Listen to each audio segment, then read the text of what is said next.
Olá, meus queridos, espero que vocês estejam bem. E a psicologia e o breve histórico da psicologia. Na Grécia Antiga, psique e logia é igual ciência da mente e do comportamento, mas aí já se tratando de um significado atual, um significado contemporâneo.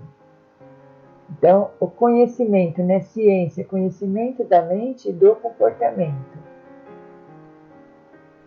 É um ramo da filosofia. Filosoficamente, ela surgiu com os seguintes pensamentos, né? Quem sou eu? Para onde vou e de onde vim? São questionamentos que os filósofos faziam, tentando buscar resposta, tentando buscar um significado para a sua existência. Aí nós temos uma ideia de Rousseau em relação ao homem, na espécie, né? Se tratando da espécie humana. Rousseau, que foi um filósofo francês, ele disse o seguinte: a pureza humana foi corrompida pela sociedade. Então, ele quis dizer o quê? Que a sociedade influenciou o desenvolvimento da humanidade, corrompendo a pureza. Aí, e corrompendo de várias formas, né? Já modificando de várias formas. Outros filósofos já tinham o homem como um ser abstrato, com aspectos definidos e imutáveis, ou seja, o homem era como se o homem assim, nascesse pronto e mesmo diante das suas experiências ao longo do seu desenvolvimento, nada mudaria e não sofreria nenhuma influência da sociedade. Nós temos aí os autores Bock, Furtado e Teixeira. Eles têm a ideia, apresentam a ideia, já é um pensamento contemporâneo, tá? Já é uma ideia contemporânea. Eles têm o homem como um ser datado, ou seja, seu desenvolvimento marcado por fases, por etapas, por datas, a começar da data do nascimento, e ele é um ser determinado pelas condições históricas e sociais que o cercam. São essas condições que formatam o homem. Existem também os valores sociais que estabelecem a diversidade humana ao longo do tempo. Seria mais ou menos assim. O que é importante para mim não é importante para você, e vice-versa, né? A gente vai se afinando, né? Criando afinidades através do tempo, e isso é que vai nos diferenciando um dos outros. Eles têm também a ideia do homem sendo um ser particular e, portanto, o que dificulta o conceito único. A gente não pode dizer assim, ao mesmo tempo que nós somos iguais, nós temos as nossas particularidades. Portanto, não dá para generalizar. A gente não pode dizer que somos exatamente iguais. E é preciso evitar observações padronizadas. Como assim? Para a gente fazer uma observação padronizada do homem, é preciso critério de seleção.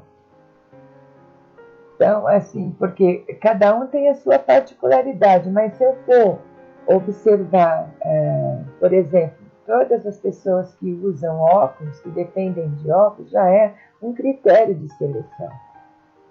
Ok? Eu espero que vocês estejam entendendo. A psicologia, ela estuda aspectos visíveis do comportamento, que é o comportamento que pode ser visto, e invisíveis, que são os sentimentos do comportamento humano e animal. Os comportamentos visíveis é tudo aquilo que a gente faz que as pessoas podem ver. E invisíveis são os sentimentos, né? Porque está aqui no nosso interior. A gente vai estudar com mais aprofundamento quando a gente for falar de Skinner, que a sua teoria está baseada no comportamento observável. né? Aquilo que pode ser visto. E a psicologia estuda esses aspectos, tá? Visíveis e invisíveis. Ela embasa dados objetivos, ou seja, a partir da história, né, do homem, a história de vida, a história de vida ela traz dados objetivos. E ela vai fazendo o seu estudo embasando-se nesses dados, né? Então, por exemplo, como ela estuda o aspecto visível, o comportamento. Aí o paciente chega lá no consultório, na sua sessão, e ele vai dizer, nossa, eu tenho muita mania de ficar repetindo as coisas. Nesse caso até poderia ser toque, mas a gente não vai entrar nesse mérito, é só para exemplificar. Então, assim, eu subdesço escada 10 mil vezes no dia, né? É um dado objetivo. E aí, a partir desse estudo, ele vai então tentar ingressar no aspecto subjetivo, no aspecto invisível, tá bom? Para verificar o porquê que o paciente sobe e desce 10 mil vezes por dia. A psicologia utiliza métodos científicos rigorosos, que são os testes de personalidade, por exemplo, né? Testes para verificar se existe ou não um transtorno e se existe, em qual nível ele se encontra. Ela procura entender, predizer e controlar os fenômenos que estuda, então ela vai levantando hipóteses, ok? Para a psicologia, o homem é matéria-prima, né? Porque a partir do trabalho, né, que vai sendo desenvolvido através da mudança do comportamento do indivíduo, ele vai se tornando produto, né? Mas ele é uma matéria-prima, como se ele chegasse ali, né? Pensa a árvore, né? A madeira, por exemplo, é uma matéria-prima, e a partir dessa matéria-prima é transformada em produto, ok? O homem é um ser subjetivo, ele apresenta expressões visíveis e invisíveis, conforme eu já falei. Ele é singular, ele é o que é unicamente, ele é particular, ele é único. Ele, ao mesmo tempo que ele é único, ele é genérico, porque nós todos somos assim, né? Então, nesse aspecto aqui, a gente não está falando de observação padronizada, propriamente dita, mas a gente está deixando claro que, ao mesmo tempo que somos únicos, nós somos iguais. Um exemplo bastante claro, nós temos necessidades, e nós somos, né, nessa igualdade, nós temos necessidades, nós precisamos nos alimentar, precisamos descansar, nós precisamos cuidar da nossa higiene pessoal, nós temos necessidades fisiológicas, né? Mas dentro dessas necessidades nós somos singulares, cada um realiza tudo conforme a sua singularidade, as suas características, tá? O homem, ele é corpo, né, físico, ele é pensamento, porque ele pensa coisas e tem o seu modo de pensar sobre coisas. Ele é afeto, ele tem sentimentos e tem a maneira de sentir esses sentimentos. E o homem é ação, ele faz coisas e tem o seu modo de fazer coisas. E aqui, como o homem existe, como ele é formado? Então, ele é formado por desenvolvimento, experiências sociais e culturais de modo singular, né? Cada um age conforme si. Então, é desenvolvimento mais experiências sociais e culturais de modo singular. Desculpa. Tá? E isso faz o homem. Por isso que tem essa continha aí, desenvolvimento mais experiências sociais e culturais de modo singular, igual homem. A subjetividade. A subjetividade, ela é considerada o quê? Para a psicologia, a totalidade humana, né?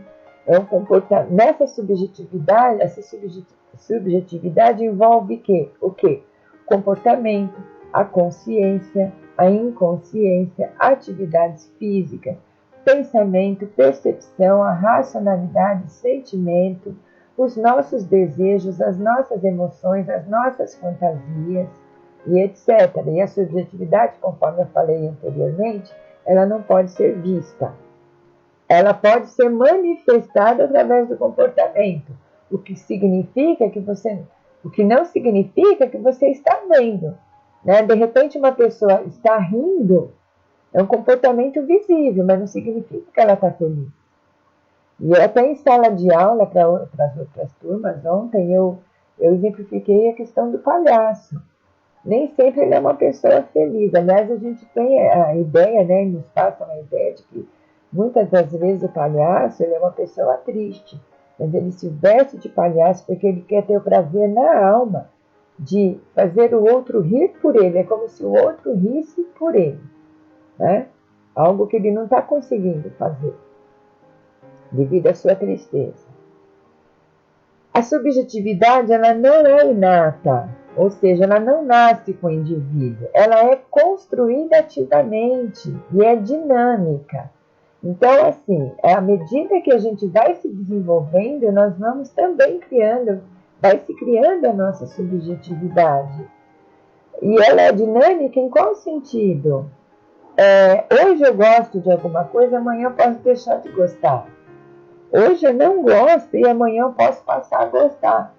Eu posso gostar muito, gostar pouco, é um exemplo, tá? Hoje eu posso estar sonhando, né, milhões de sonhos, fantasiando, e amanhã não. Amanhã eu posso estar com os dois pés na realidade. Então, por isso que ela é dinâmica. E ela vai se desenvolvendo ao longo. Ela vai se criando, né? Vai sendo construída ao longo do nosso desenvolvimento, da nossa vivência. O próprio homem, conforme eu estou dizendo, né, ele constrói a subjetividade, a sua subjetividade. E ele vai exercendo influência no mundo, criando e transformando esse mundo, ao mesmo tempo construindo e transformando a si próprio. E isso está baseado em quê? Na influência, na contra-influência. E mais uma vez, eu digo que a gente vai se aprofundar um pouco mais quando a gente for estudar as teorias de Skinner. Tá? A relação mundo-homem, ela é dinâmica.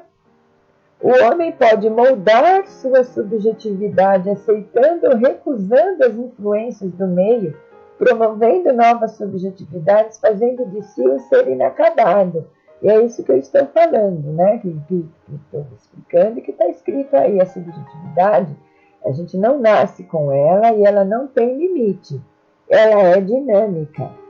E quanto mais experiências, mais subjetividade a gente pode ir criando. E isso faz o quê? Com que o homem não se encerre, tá? Ele é um ser inacabado. E todas essas ideias, elas são contemporâneas. E onde a gente encontra uma relação dinâmica, né? Onde essa relação homem-mundo, ela se torna dinâmica. Movimento e transformação, elementos básicos de toda essa história, né? Como eu falei, a gente vai crescendo, a gente vai experienciando, né? A gente vai atuando no mundo através, né, de nossas experiências e a gente vai se transformando e vai transformando o mundo também. O homem, ele é uma somatória de fatores. Mais para frente a gente vai ver com detalhes quais são esses fatores. E essa somatória se resume em quê? Desenvolvimento mais experiências sociais e culturais de modo singular, porque é cada um com a sua particularidade. E dessa forma, o próprio homem vai construindo a sua subjetividade, que nada mais é para a psicologia do que o comportamento, a consciência, a inconsciência, atividades físicas, pensamento, percepção, racionalidade, sentimento, desejos, fantasias, sonhos. Somos nós por dentro de nós. E o homem não nasce com essa subjetividade. À medida que ele vai se desenvolvendo ao longo do tempo, ele vai construindo ativamente, através das experiências, a sua subjetividade. E, portanto, ela é dinâmica. Onde está esse dinamismo? Porque como vai construindo, ela vai se modificando também. Hoje nós gostamos de alguma coisa, amanhã nós deixamos de gostar e vice-versa. Hoje nós não gostamos e amanhã passamos a gostar. Aí, nesse dinamismo, o homem vai exercendo influência no mundo, criando e transformando este mundo e, ao mesmo tempo, construindo e transformando a si próprio. Né? O dinamismo está pautado aí, na influência, na contra-influência. Então, quando a gente for estudar a teoria de Skinner, a gente vai entender um pouquinho melhor. E essa relação homem-mundo, então, ela sendo dinâmica, significa o quê? Que o homem ele pode moldar sua subjetividade aceitando ou recusando as influências do meio, promovendo novas subjetividades, fazendo de si um ser inacabado. Então, para a psicologia, o homem não tem fim, ok? Essa somatória, né, essa constituição humana, ela é infinita. Ela é baseada nessa relação, no dinamismo da relação mundo-homem e no dinamismo da subjetividade. E qual que é o pilar, né? Qual que é a estrutura dessa relação homem-mundo, dessa relação dinâmica, da relação dinâmica, né? Que é o homem-mundo? O movimento e transformação. Então, se nós percebermos ao nosso redor, tudo está aqui a partir de movimento e transformação. Alguém criou alguma coisa, né? Todo mundo tudo era matéria-prima e de repente se transformou em produto.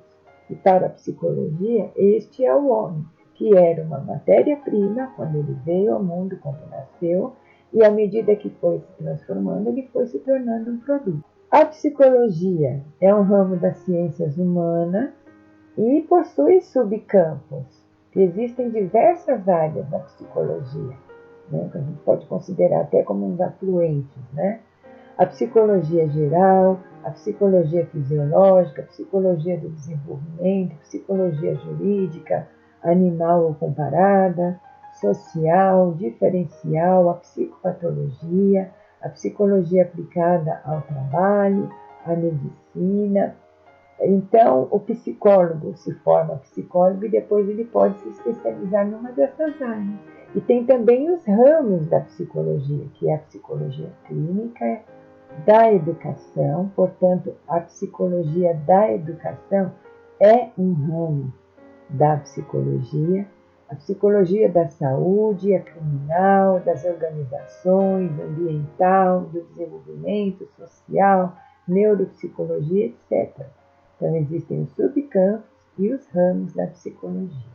Para nós, o que mais interessa, né, dentro desses subcampos e ramos, é a psicologia educacional ou da educação, que nada mais é do que a aplicação de técnicas e princípios da psicologia conduzindo o crescimento do educando para objetivos valiosos. Um beijo grande no coração de vocês.